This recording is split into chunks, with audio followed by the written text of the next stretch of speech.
हाय friends, good morning. केंता अछन समस्ते। आइडा मुई फुल तुलवा लगी सकालू सकालू पले आइली तलकी। तो फुल तुली नहीं सारला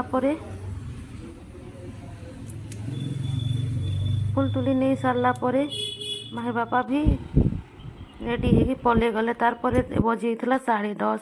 तो पार्सल गोटे आसी आइला माही रो। तो इटा माही कहला मुई अनबॉक्सिंग करबी कहला। से खोलुचे इटा देखुन केंता आइछे तार ड्रेस। यहाँ पड़ जाइला 1000 टंका उपरे पड़ जाइला। तो भल अच्छे पिंधले मुई तार शर्ट्स देवी माहीर। तो यहाँ बहुत सुंदर लगला ड्रेसटा।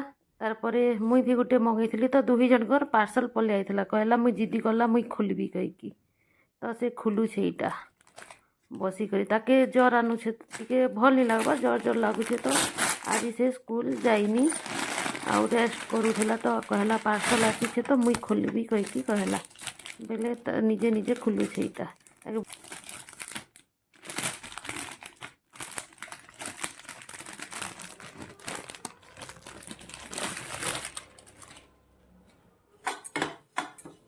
এটা মুই মাহির বাপা লাগি ওটস টিকে ভাজি দেউଥିଲି से खाए कि कॉलेज जीवे।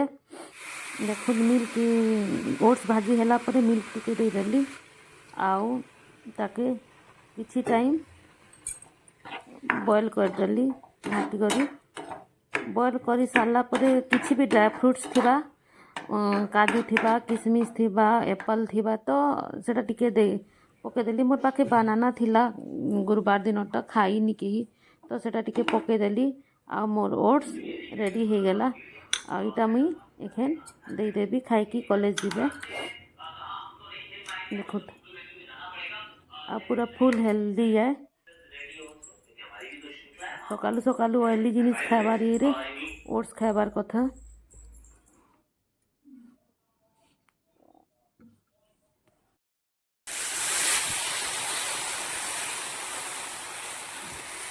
माही लगे चकल पिठा बने देली से खाई कि गला और स्कूल भी नहीं कि गला।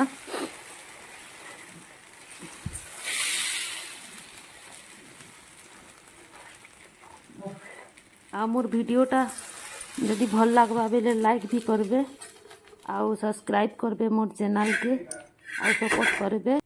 Bye bye tata. एबे मोर होछि।